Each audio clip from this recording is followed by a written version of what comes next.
And with one picture, in the span of an hour, she could get more attention and validation than your grandmother ever got in her entire lifetime. So number one, social media. This one is obvious. With the advent of Instagram, right, and social media, attention has always been the currency. I remember talking back in the day to my boys, and I used to be like, yo, you have your girl, you're chilling with your girl, man, you give her a little attention and validation, and you get her right here. Let's call this like a 7. You got her to like a level of 7 of attention and validation. And then she go down the street, she walk down the street in the mall, some guy, hey, what's up, ma? Hey, beautiful, wherever. So she leave your house at a 7, and by the time she don't walk down the street, she don't get her ego kind of like filled up a little bit.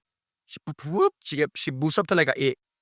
So she leave your house, you target the 7 version of her, and she gone out there, and these guys done swell her head up to an 8. So now she coming back to you with this 8 level, ego. And you're dealing with this 8 level girl that you still kind of was talking to at the 7. So now you got to kind of adjust and talk to her at the 8 and navigate that, bring things back to reality and all that stuff. That's what you used to deal with in your relationships typically before Instagram and internet and social media and all that stuff. Now, right, a girl could sit down in her house and she could go on her couch and she could post a picture in her underwear. And with one picture, in the span of an hour, she could get more attention and validation than your grandmother ever got in her entire lifetime. That constant flood of attention and validation, it changes how people value connection. It changes how people perceive the value of that attention. And to be honest with you, right, there is no man on this planet that can compete with the amount of attention and validation that girl can get on Instagram, online,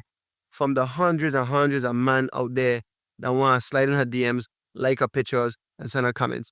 The amount of dopamine hits she gained off of each like and comment, you could never, as a man, you could never compete with that. You can never fill that void.